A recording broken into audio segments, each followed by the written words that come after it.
Salut, c'est Carl. Donc, le petit riff que tu viens d'entendre, c'est Heart of Gold de Neil Young, où est-ce que j'ai fait exprès pour pas mettre de ghost note du tout. Donc, une suite d'accords assez simple, le rythme aussi. Donc, tu peux télécharger la partition dans la description de la vidéo pour avoir accès à la partition sans ghost note. Puis, tu as aussi la version avec ghost note sur la même feuille. Donc là, dans la même ordre d'idée, ce que je te propose, c'est de faire le même riff, mais en ajoutant des ghost notes. Donc, ça va rajouter de la percussion, du groove dans notre jeu de bass. Donc là, la ghost note, si c'est un concept qui est nouveau pour toi, c'est une note percussive, une note muette. Donc, au lieu d'appuyer sur la frette, mettons qu'on fera un Do, au lieu d'appuyer, je fais juste mettre ma main pareil comme si je voudrais jouer une note, mais je ne pèse pas sur les frettes, je fais juste déposer ma main sur les cordes. Donc, ça fait seulement une percussion comme ça.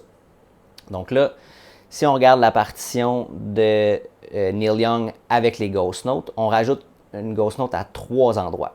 Donc, au départ comme ça. Donc, dans le premier segment ici, j'ai une ghost note de rajouter. Donc, ce que je fais, c'est que je joue mon Mi. Et ensuite, pour ma ghost note, je fais comme j'ai expliqué tantôt. Je dépose ma main. Et sur la corde de Mi encore, je viens attaquer, mais sans peser. Donc,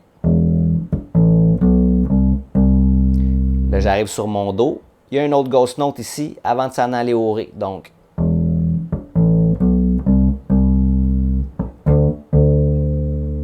je jouais mon Do, je lève, j'ai ma ghost note.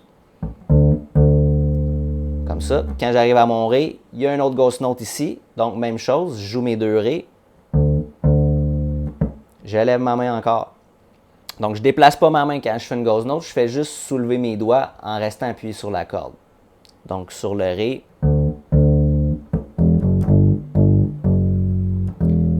Et on revient au départ. Donc, je le refais une fois tranquillement sans la trame d'accompagnement. Excuse-moi.